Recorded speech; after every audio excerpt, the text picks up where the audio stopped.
نحمدہ ونصلی علی رسولہ الکریم اما بعد فاعوذ باللہ من الشیطان الرجیم بسم اللہ الرحمن الرحیم یا ایھا الذین آمنوا ایمان والو لا تدخلوا بیوتا غیر بیوتکم نہ تم داخل ہو گھروں میں سوائے اپنے گھروں کے حتی تستانسوا یہاں تک کہ تم اجازت لے لو وتسلموا علی اہلھا اور اس کے اہل کو سلام کرو ذالکم خیر لکم یہ بہتر ہے تمہارے لیے لعلکم تذکرون شاید کہ تم نصیحت قبول کر لو۔ پھر اللہ تعالیٰ اب ان اخلاقیات کو بیان کر رہا ہے کہ جن پر عمل پیرا ہو کر انسان اس طرح کے فتنے سے بچ سکتا ہے۔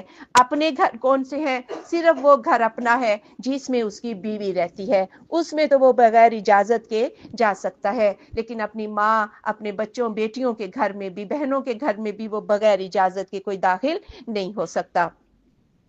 ایک شخص آیا کے کہنے لگے کہ یا رسول اللہ صلی اللہ علیہ وآلہ وسلم کیا میں اپنی ماں سے بھی اجازت لوں؟ آپ نے فرمایا ہاں اجازت لے کے گھر میں داخل ہو۔ کہا میں ہی تو اس کے ساتھ رہتا ہوں۔ آپ نے کہا پھر بھی اجازت لو۔ کہا میں ہی تو اس کی خدمت کرتا ہوں۔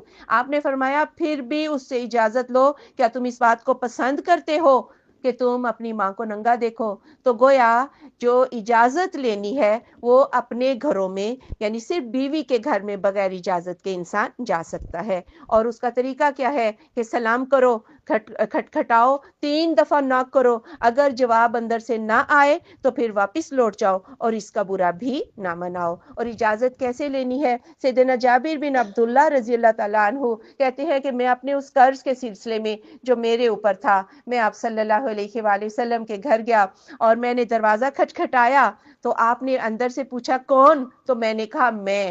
آپ نے فرمایا میں تو میں بھی ہوں۔ گویا آپ نے میں کہنے کو ناپسند کیا، اپنا نام بتاؤ کہ باہر کون کھڑا ہے تاکہ اندر سب کو پتہ چل جائے کہ آنے والا جو ہے وہ کون ہے۔ پھر اس کا طریقہ یہ بھی ہے کہ بالکل گھر کے سامنے نہ کھڑا ہو، دائیں یا بائیں، تاکہ نظر جو ہے وہ اندر نہ چلی جائے۔ یہ استحسان جو ہے یہ نظر بازی سے بچنے کے لیے ہی اس کا حکم دیا گیا ہے۔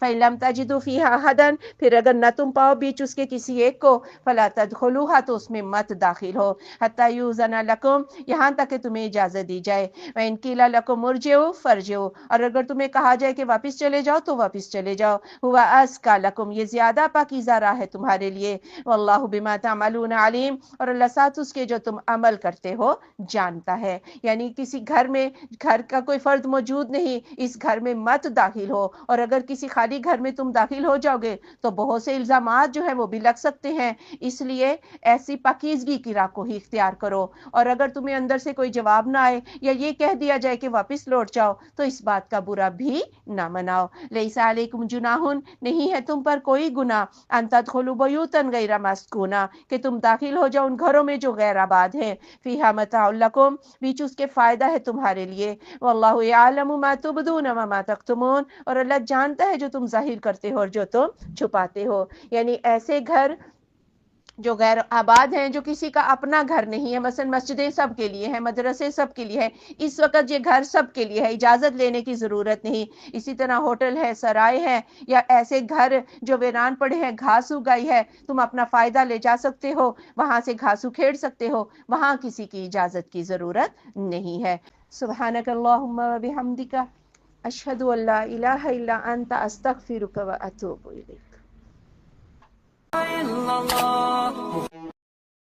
لا إله إلا الله